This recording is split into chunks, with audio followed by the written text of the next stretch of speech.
Welcome to the Cedar Falls Committee of the Whole meeting this January 21st, 2019. I now call this meeting to order. We have 3 items up for this evening's discussion. The first is the West First Street Reconstruction Project update. Second is amendments to the College Hill Neighborhood Overlay Zoning District and bills and payroll. First up is the West First Street Reconstruction with our planner, Mr. Sturch. Thank you, Mayor and Council. Just a quick update for tonight's meeting on where we're at on the West First Street Reconstruction Project. And this project's from Center Street, Franklin intersection to the west over to Hudson Road and through that intersection. City staff's been working with Schneider and Associates consulting engineers out of Ankeny for the past couple of years, and we're at the point where this is going to be going to bid here next month for project letting. So John Haldeman with Schneider is here for an update and overview of the project and the schedule on that. I'd just like to tell the council members that I did send out a notice of this meeting to the property owners along the corridor, and I did notice some individuals here that are here to listen. So with that, I'd like to introduce John with Schneider and Associates. Thanks, Dave.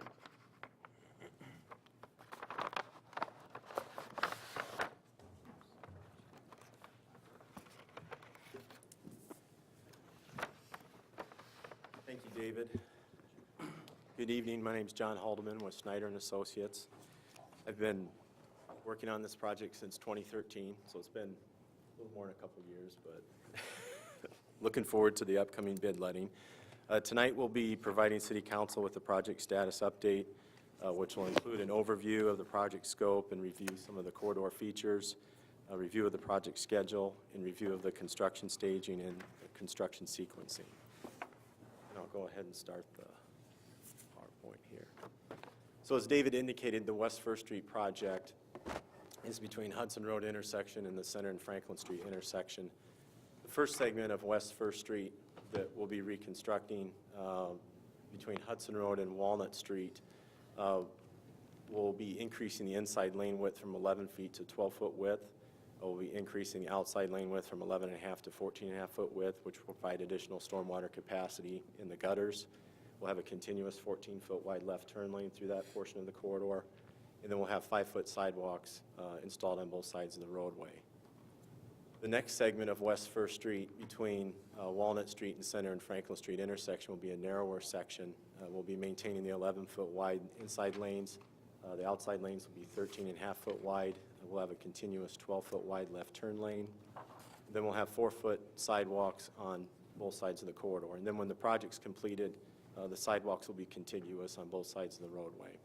And then with this narrower section between Walnut and Center Street, we're able to not encroach into the parcels that comprise the Wild Historic District on the north side of the roadway and located east of the railroad tracks. Oh, thank you.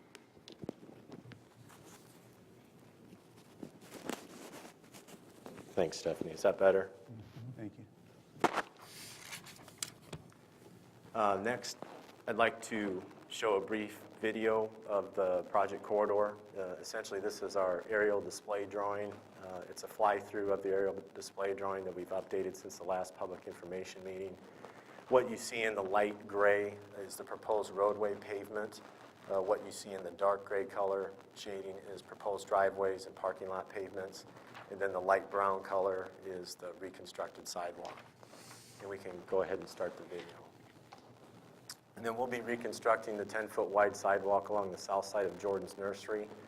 That sidewalk will continue to cross the east leg of Hudson Road and then continue south along Hudson Road. We'll be installing new traffic signals at the Hudson Road intersection. And then you'll see several properties through the corridor. We'll have proposed retaining walls installed to minimize the encroachment onto those properties. Then throughout the length of the corridor, we'll be replacing the public utilities and upgrading the public utilities.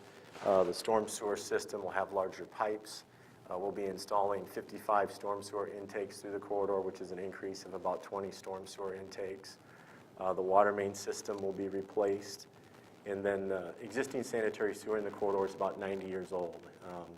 And we'll be upsizing that sanitary sewer pipe to a 10-inch main, and then also replacing the sanitary sewer structures.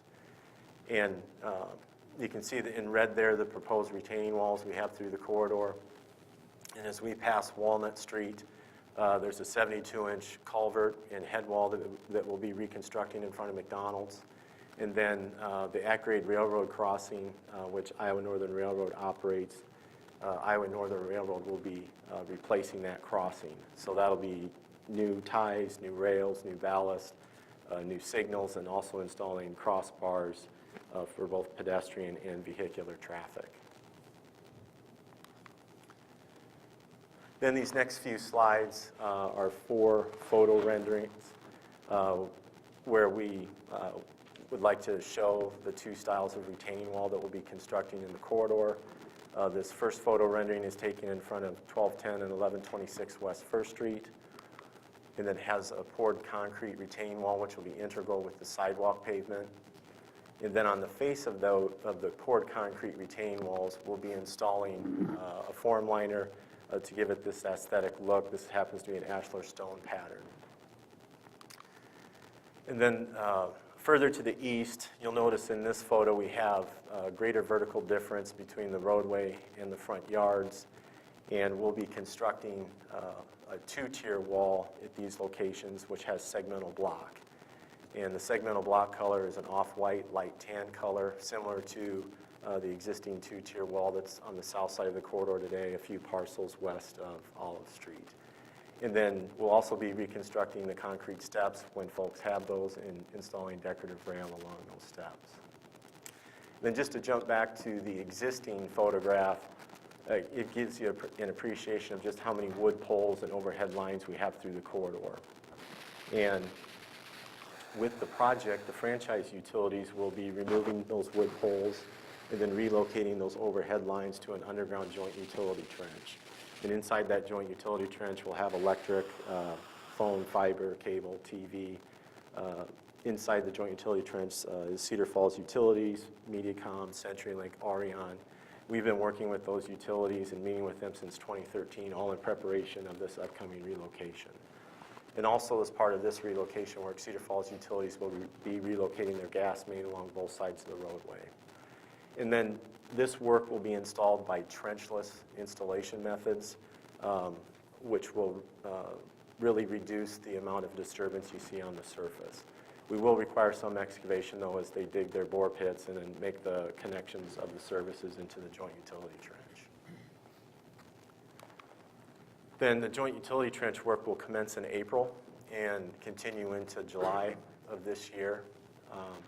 In advance of this work commencing, we will have a public information meeting. By that time, the franchise utilities will have their contractor on board, and they'll be able to provide additional details on the schedule when they anticipate being in certain areas of the corridor.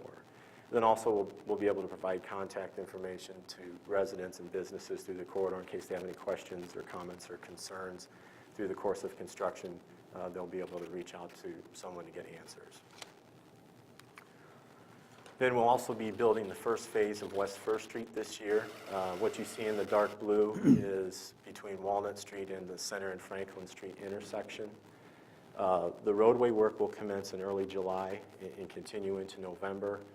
There will be some additional work through the corridor commencing in March, April timeframe. That'll include tree clearing. We have a couple buildings to remove, and that'll be done in conjunction with the franchise utilities. Then the next phase of construction in 2020, what you see in green on the aerial display drawing is between Francis Street and Walnut Street, and that'll be a full construction season starting in April and then continuing into late November. And then finally, the third phase, what you see in purple will be from Francis Street west, encompassing the Hudson Road intersection. And that work will again commence in April of 2021, and we anticipate that being done by October 1st. And then in coordinating with the DOT, our bid package, we've included a no-excuse roadway opening bonus of $100,000 for each phase. So when the contractor completes their work and reopens the roadway prior to that end date, they'll receive a $100,000 incentive. Then we'll have one bid letting for the entire project. That includes all 3 phases. We'll have one contractor performing all that work which we feel will really help with the communication throughout the course of the project. And then next, I'd like to talk a little bit about the construction staging. A few of our goals that we had when we were putting the design together for the construction staging. One, we wanted to maintain access to the individual properties throughout construction. So, for instance, when West First Street's being reconstructed in front of someone's home or business, there will be a temporary driveway access out to West First Street, whether that be the north or south half of the roadway. However, at some point, we're going to have to close that access off in order to construct utilities across that driveway or pave West First Street.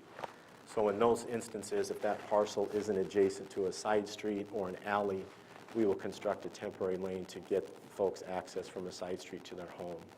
For instance, in the second phase of construction in 2020 between College and Division Street on the north side of the roadway, there's quite a few residences along that stretch, and that's quite a long block. So we will construct a temporary lane between Division and College Street so folks will have access to those side streets when they don't have direct access to West First Street. Our next goal was we wanted to maintain two-way traffic along West First Street in these construction areas. And we were able to do that with the exception of when Iowa Northern Railroad's going to replace their crossing. And when that crossing works undergoing, that will require a full road closure. Then finally, we wanted to limit the duration of the impact to the individual properties. For instance, this year we're doing the franchise utility relocation, which will affect the entire corridor. And then the roadway reconstruction will commence at the east end and work its way west. So what we wanted to do is once we have that roadway built, constructed, reopened to traffic, and are moving west, we did not want to be back the following years impacting access to those parcels. How long do you expect the railway crossing to take? We have, on this drawing here, we have 55 calendar days assigned to it. We expect that work to commence in early July. The detour route for this, the local detour route, will be down Center Franklin Street along West 2nd and then come out on Walnut Street. And then we'll have a bigger detour route and advanced CMS signing and really communication to get out to folks to let them know, particularly the truck traffic, to use a different route other than West First Street. On this aerial display drawing, what you see in the light blue is the proposed reconstruction work that's occurring in that particular stage within that phase. So here in 2019, the first part of the roadway work that we have being done is, of course, the railroad replacement. And then during that closure, we thought we'd take advantage of that closure and try to get as much of West First Street reconstructed as we could. So between Walnut Street and Iowa Street, we'll fully reconstruct West First Street. And then once that work is completed, we'll reopen to West First Street to traffic. To complete the Phase 1 construction, we have Iowa Street to Center Franklin Street getting reconstructed. We'll have traffic, two-way traffic on the north side of the roadway while the south half of the roadway is being reconstructed. And then we'll flip traffic to the north half. Flip traffic to the south half while we reconstruct the north half of the roadway. Now in these segments where we are down to 2 lanes of traffic, we'll have a left turn restriction. And I'm sure most of us have seen this, the temporary lane separator systems, which will restrict the left turn movements in those portions of the corridor. Our thought was being down to 2 lanes, if we had somebody stop to make that left turn lane, that's really going to queue traffic back up and really impede traffic flow through the corridor. However, prior to those segments, we will have detour signing and business signing, so folks will know where to make that left turn to get to the business that they're wanting to go to.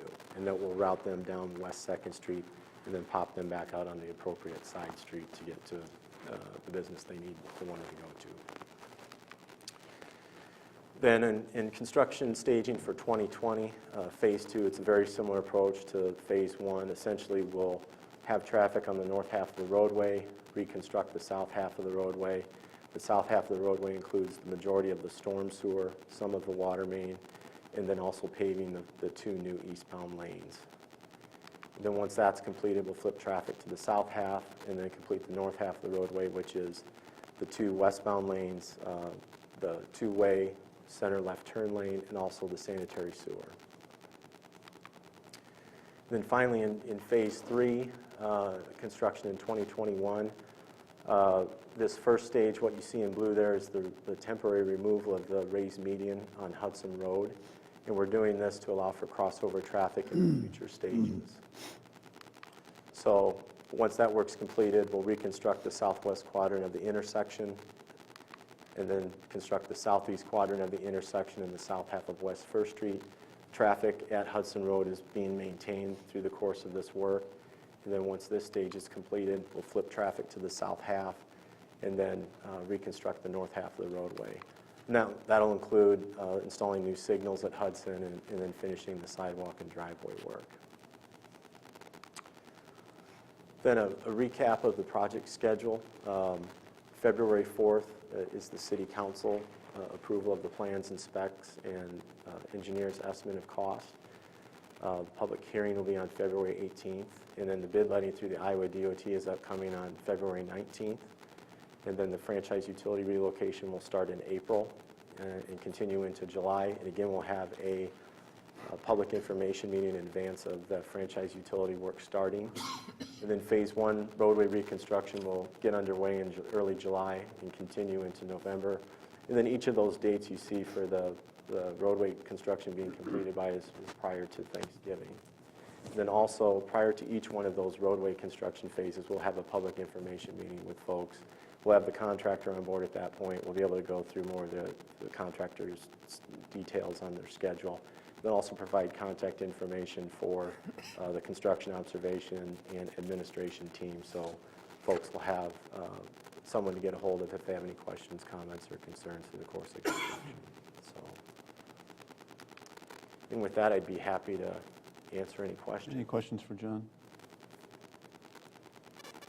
Mr. Pruitt? If you could back up a few slides to the First Street Hudson Road intersection. Okay. Do that. I may have removed my power to back up. No, he'll get it back for you. There's a good spot right there. That's right. Yeah. I noticed on the eastbound traffic on First to take a right-hand turn onto Hudson, wouldn't there be a good opportunity to put in a right-hand turn lane there to facilitate the flow of traffic? If we did do that, we would be really impacting that property on the southeast, southwest quadrant of the intersection. True. There is grass area, right-of-way area available, and it won't change the parking lot. And I go through that intersection a lot and wait often for a right-hand turn opportunity. Yeah, That's why I mentioned that, because Yeah. that could be part of your traffic study, I guess you'd say. yeah. Can that be looked at, and what? We could take a look at it. We will have two eastbound lanes for that approach to the Hudson Road intersection. Sure. You'll have two eastbound, and then how defined will be the turn lane in there? It doesn't look like there's much. You really don't need it, I guess. Once you get past Jordan's Nursery for a left turn, again, eastbound. Yeah, we'll have, we'll be reconstructing this. Maybe I can jump back to,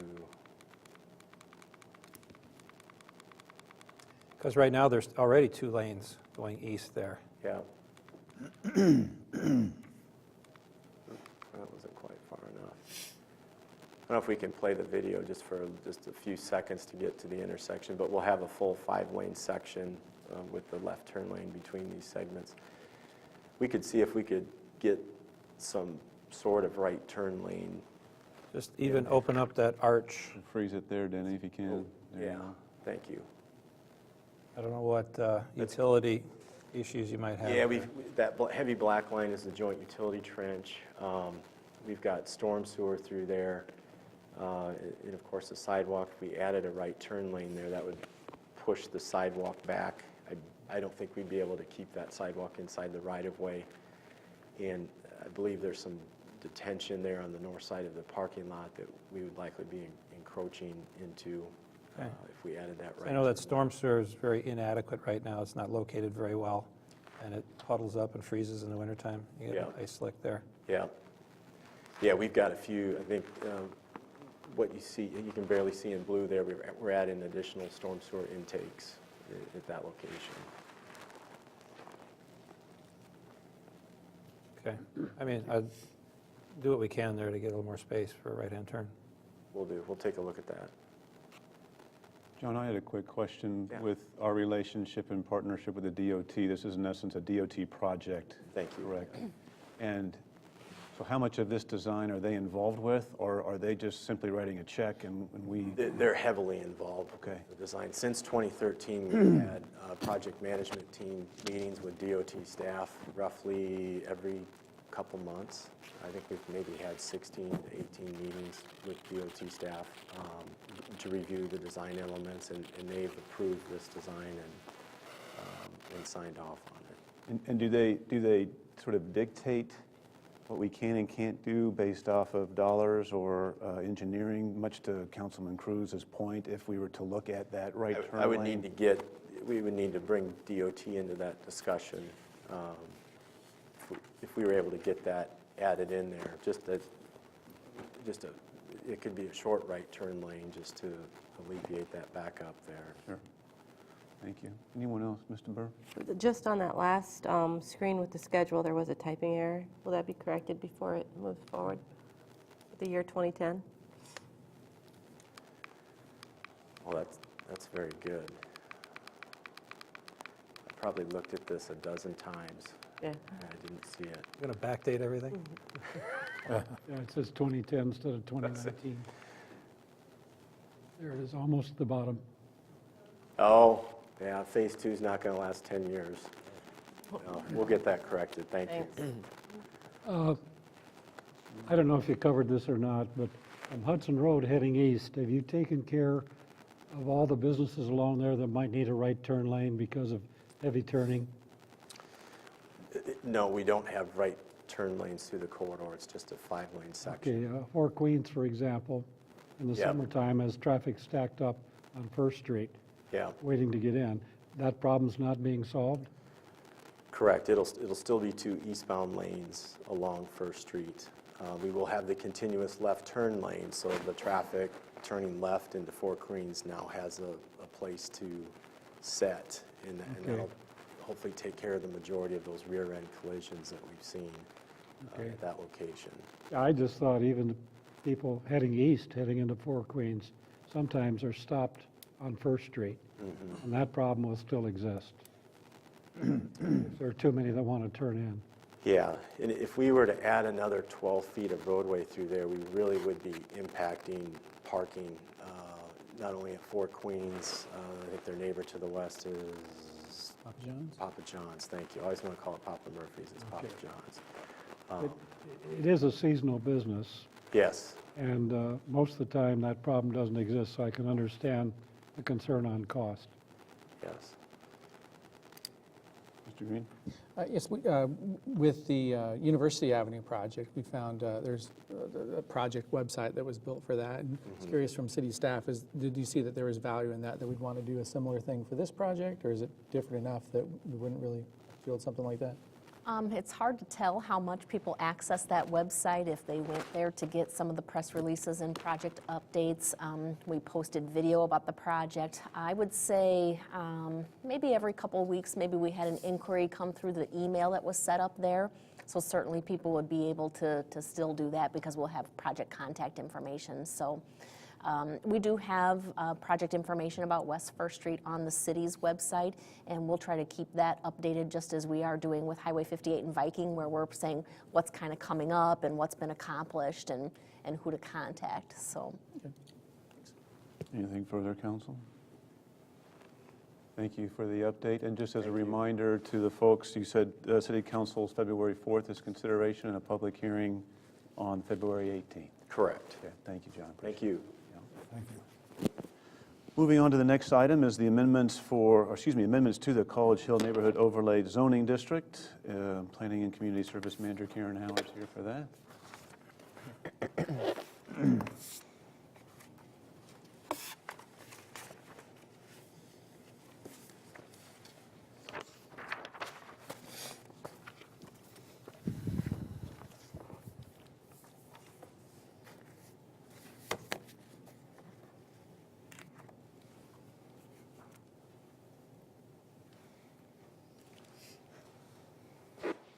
Sounds like our microphone is I maybe think not the working. microphone just needs to be moved forward, Karen. Just make sure it's right there as always Okay. for us. Can I think everybody this hear should me be okay? okay unless Denny said something different. It should be Okay. good. Good evening. I'm here to talk about some proposed zoning code amendments for the College Hill Neighborhood Overlay District. These are fairly limited zoning code amendments. The Planning and Zoning Commission and the Community Development Department are recommending changes to the zoning ordinance to define and establish parking and design standards for. I'm sorry to interrupt you. I beg your, maybe the microphone might help as well. Just Okay. doesn't, I'm having a hard time hearing. Is council? Yeah, staff? me too. Okay. How's that? Is that better? Yes. Okay, all right. Well, good evening. So we're here tonight to talk about amendments to the College Hill Neighborhood Overlay Zoning District. The Planning and Zoning Commission and the Community Development Department are recommending changes to the zoning ordinance to define and establish parking and design standards for mixed-use buildings in the College Hill neighborhood. In previous discussions at the Planning and Zoning Commission, I just want to note, earlier in 2018, there was a lot of discussion throughout several meetings at the Planning and Zoning Commission involved a broader set of amendments that related to both parking in the College Hill neighborhood and downtown. But since there is an ongoing parking study underway in the downtown area, we have focused at this time on just changes to the College Hill section of the zoning ordinance in order to clarify some language in the zoning ordinance that's created a lot of confusion based on some recent development proposals. So the intended goal of this project is to eliminate the confusing and ambiguous zoning code language in the College Hill neighborhood and establish clear and objective standards in the code to facilitate a consistent review and approval of mixed-use developments in the College Hill neighborhood. This is also to further the existing comprehensive plan goals, of course, in the College Hill neighborhood, which is to improve pedestrian access, spur local development of more mixed-use storefronts in the business district along College Street, and then link that upper hill and the lower hill area along College Street into more of a cohesive, walkable area. These are all goals that are listed in the city's comprehensive plan. Staff notes that the proposed change to add that parking requirement for upper floor residential in new mixed-use buildings is intended to be just an interim fix, potentially until a more detailed parking study can be completed in the College Hill neighborhood. There was quite a bit of discussion at the Planning and Zoning Commission about this, but going back to earlier this summer, after a recent development proposal, the commission felt that there was a lot of ambiguity in the code and it would be better to clean that up and get a more consistent review going even before we get that parking study done. And then if after the parking study is finished, there's need for additional changes to the parking code in the College Hill neighborhood, we can then tweak that, the code again to address some of those changes. I put this slide up here just as an aerial view of the College Hill neighborhood, business district in particular. You can see the concentration of the storefront buildings along College Street between West 22nd Street and West 23rd Street. And the areas you can see outlined in red are public parking lots. We have about 150 parking spaces in off-street lots. And then on-street, there is additional parking spaces. And that's public parking intended to serve the users, the customers and visitors to the College Hill neighborhood. So in the zoning ordinance right now, the goal is then to delete that ambiguous and confusing language in the code. Right now, there's not a definition of a mixed use, what a mixed use building is. It talks about commercial buildings and it talks about residential buildings, but it doesn't talk about buildings where you have commercial on the ground floor and apartments above.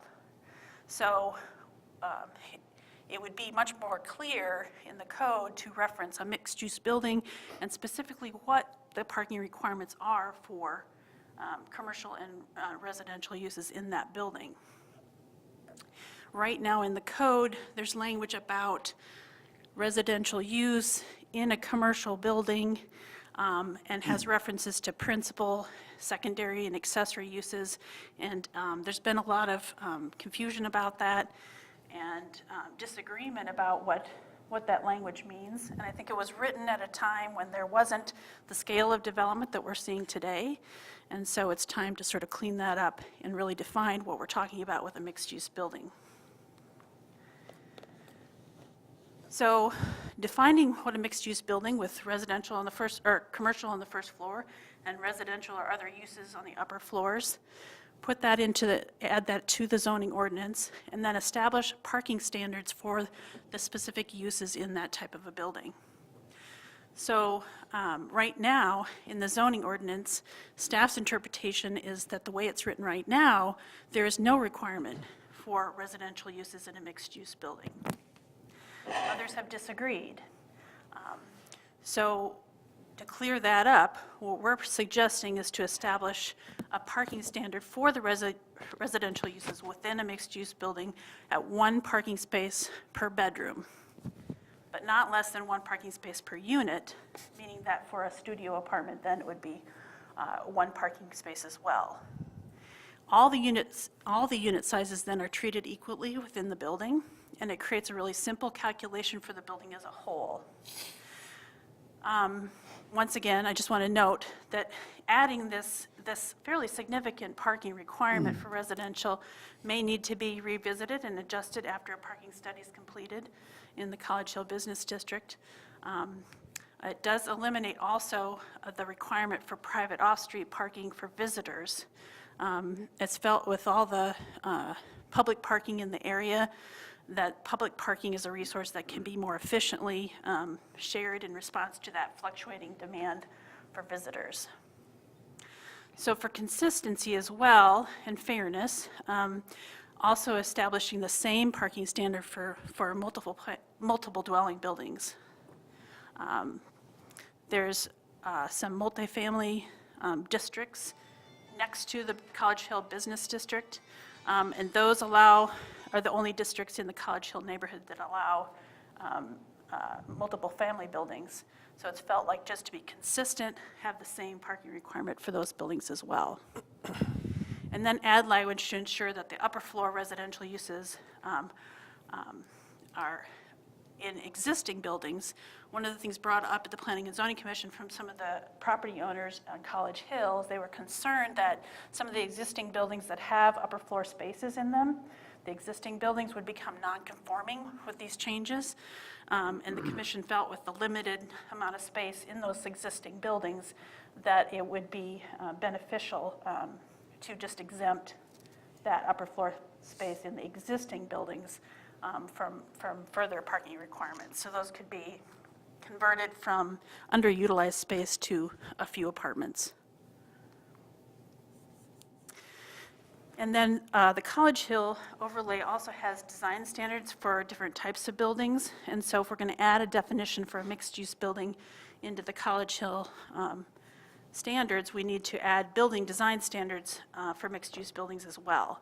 And so what we did was we took the recently adopted standards in the downtown district for storefront buildings and added some similar standards for the College Hill Business District.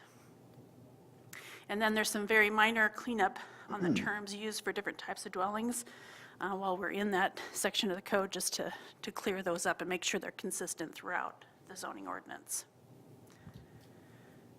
So with that, I'd be happy to entertain any questions, but the Planning and Zoning Commission and the Community Development Department are recommending approval of these zoning code amendments.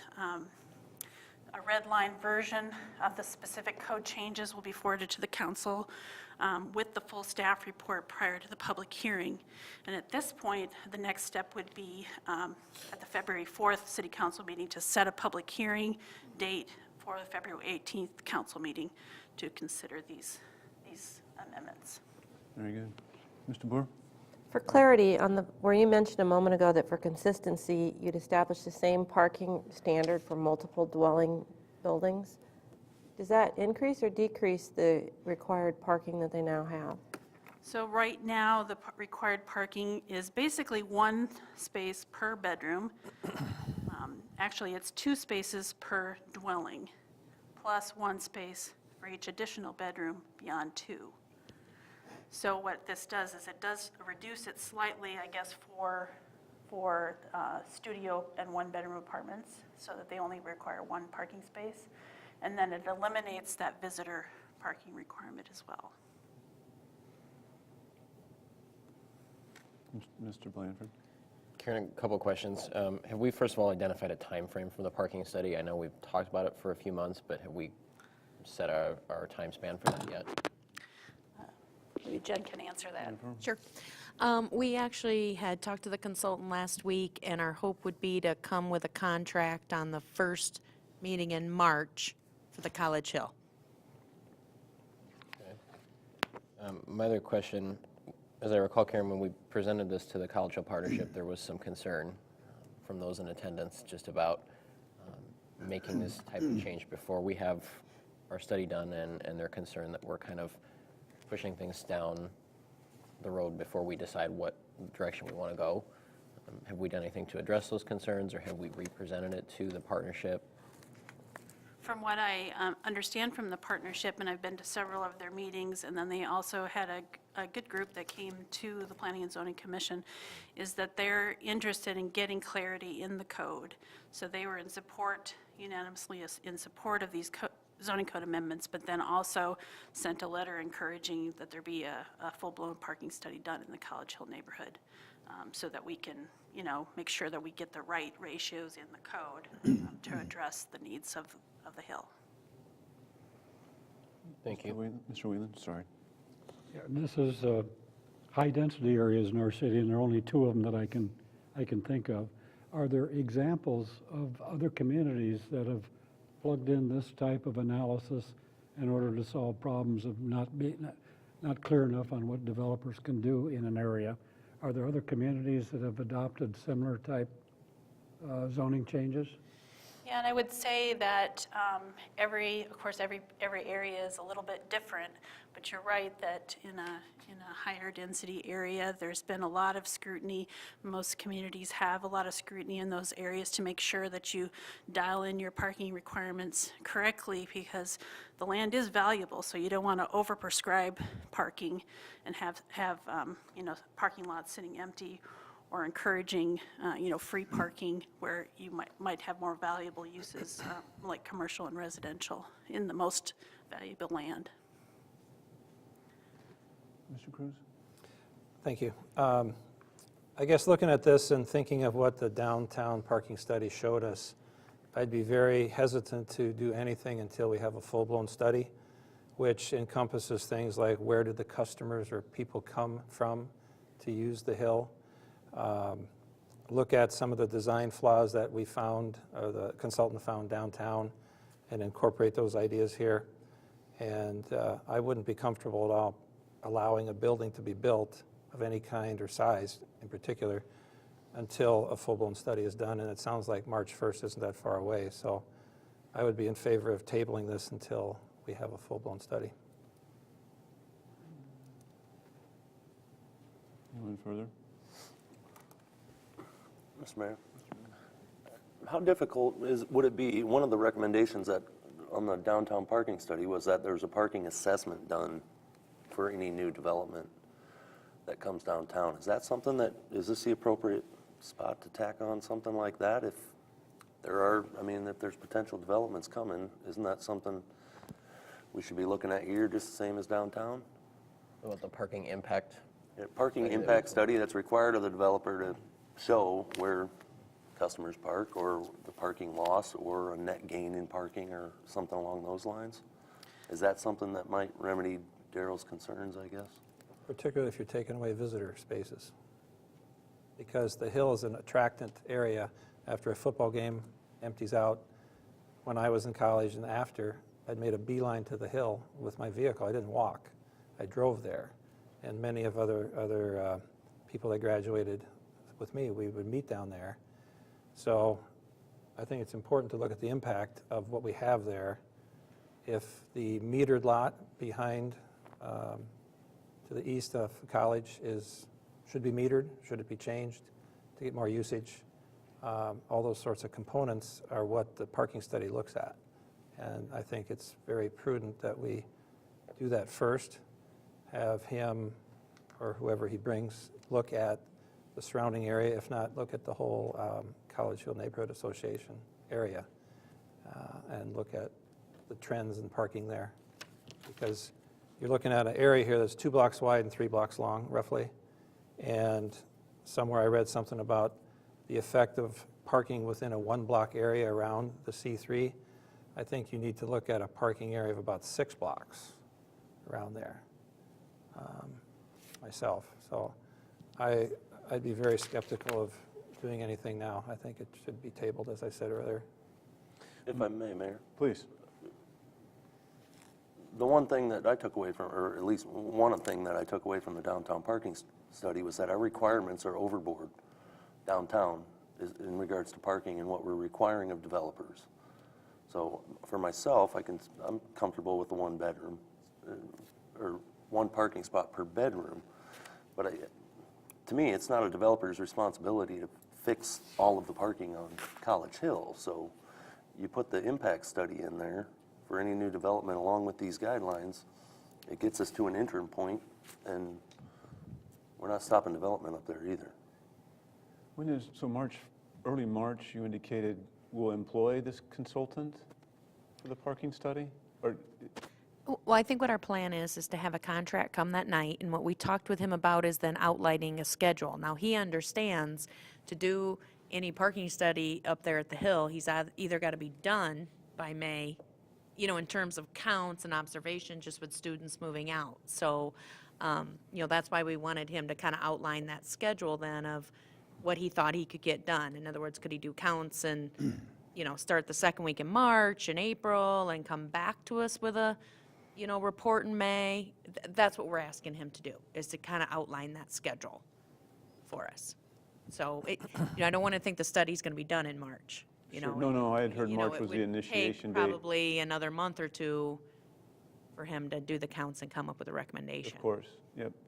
I think what Mr. Miller is trying to convey, and correct me if I'm wrong, is if we wait till the parking study, if it is May, it in essence is a soft moratorium on development on the Hill, whereas this is getting us through. If council appreciates the recommendation, then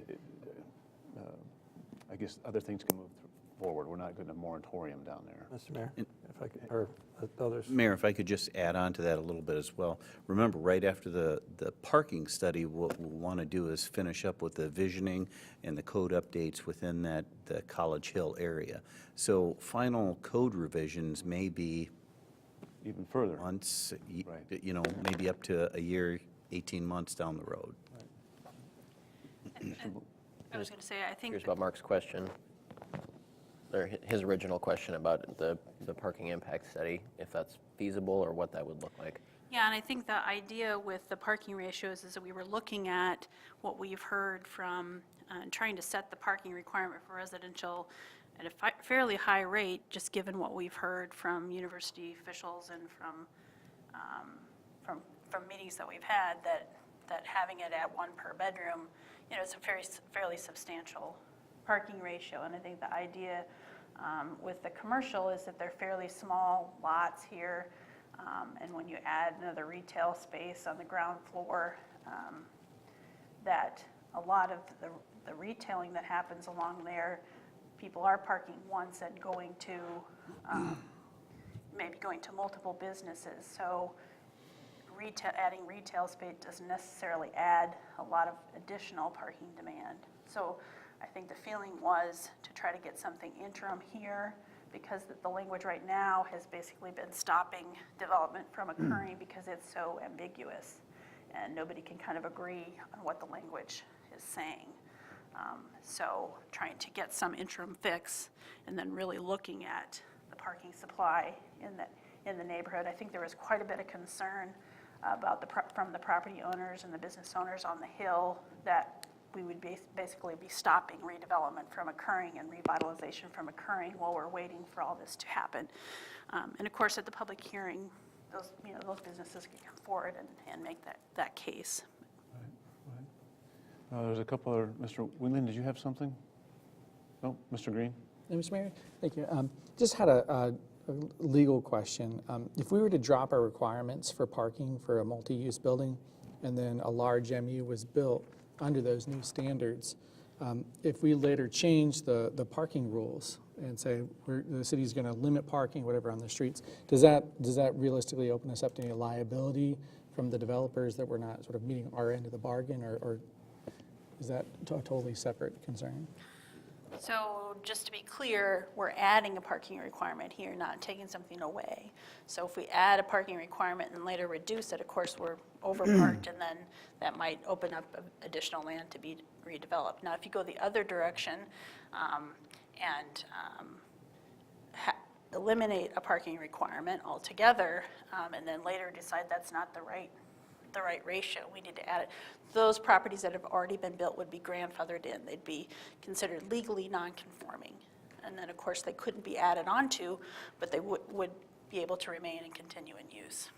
Okay. Well, I just mean more like, say, in terms of what we talked about with the downtown parking and saying things we might add for requirements or payments or something like that. If we sort of change the game on how parking is handled in the College Hill area, is that, and it's more, say, inconvenient for residents, or it's not what the developers expected today, is that not a concern or an issue for us as a city to provide what we sort of said we would provide? Well, I'm not sure I quite understand your question, but there's two parking supplies that we're talking about. Here in the zoning ordinance, we're really talking not about the public parking supply. We have a lot of public lots, and they're on-street parking as well. So this doesn't affect anything in the public parking supply, of course, and that's a lot of times in a mixed-use area what you rely on most to serve the parking needs of the area. What we're talking about here is off-street private parking, so the public wouldn't be able to use that. So if we have overprescribed that, that's basically land that can't be used for anything else. So there's two, I'm not sure I'm answering your question, but there's two different parking supplies. With a parking study, we'd be looking at the public parking supply and making sure that it's adequate to serve the needs of the Hill, the business district there. I guess if I could ask another question, maybe it dovetails what you were asking, Rob. If this is passed and 2 months later developer goes in and we're just letting them know one parking stall per bedroom, and later on, a year and a half, once everything goes through, maybe there's more parking need for that. Maybe that's what comes back, that that development or any other development like it needs more parking.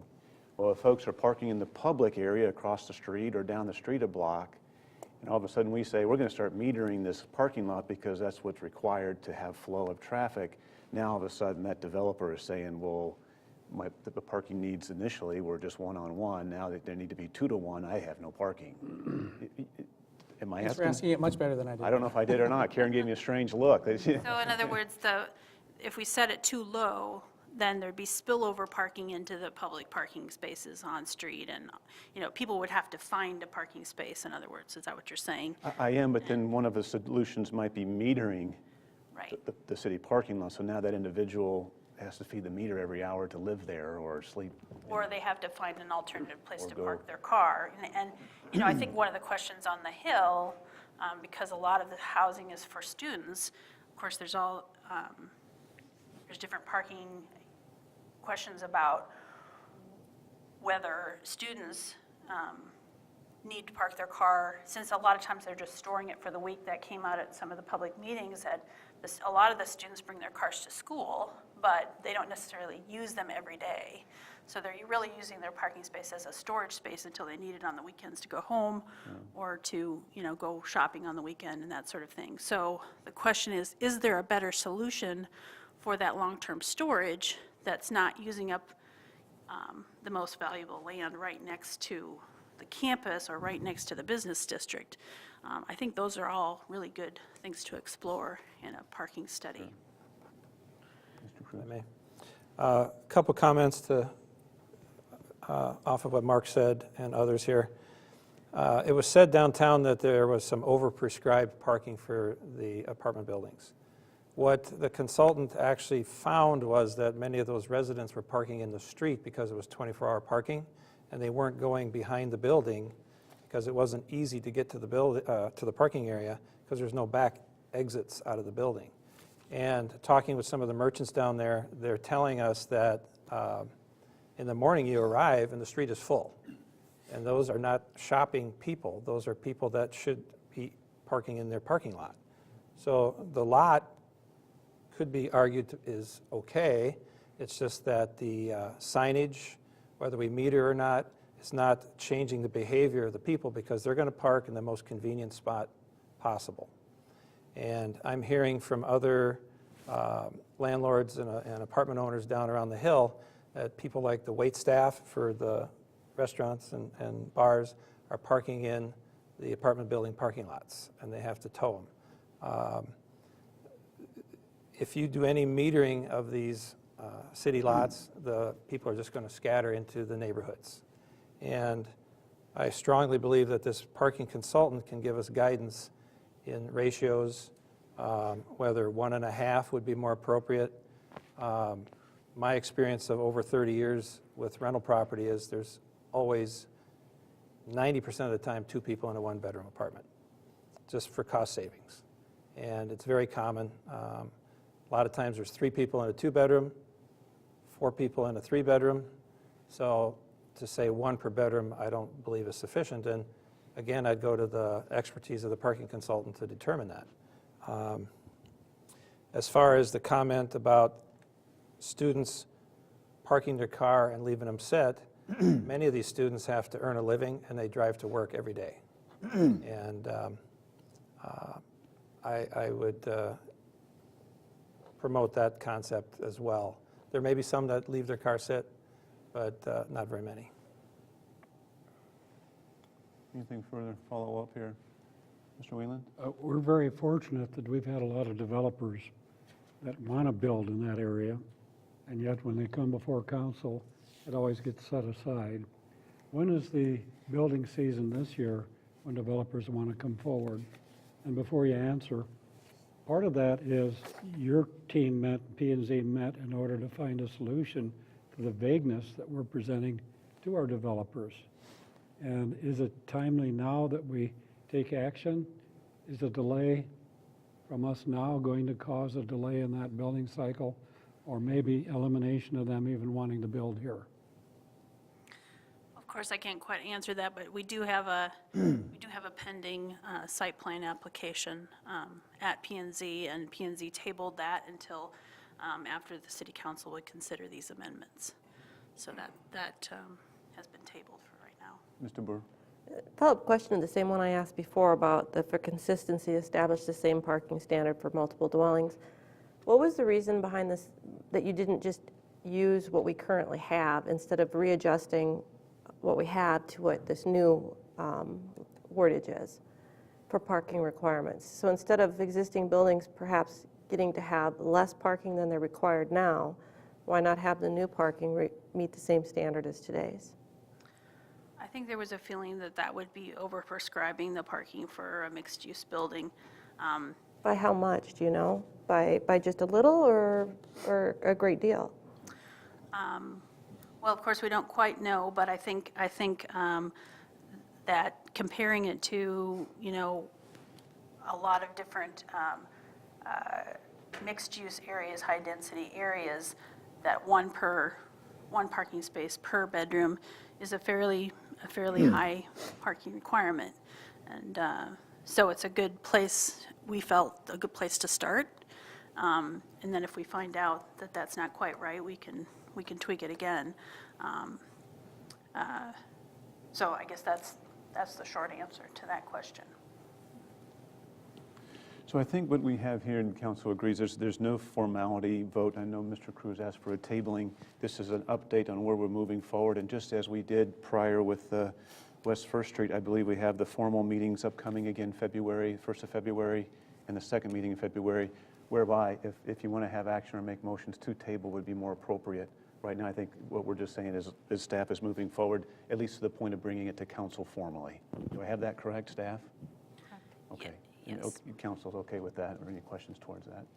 No, I certainly think the goals are totally appropriate. And if you just look at each bullet, deleting ambiguous and confusing language, defining mixed-use building, establishing parking standards for residential uses, and establishing building design standards are exactly what we need.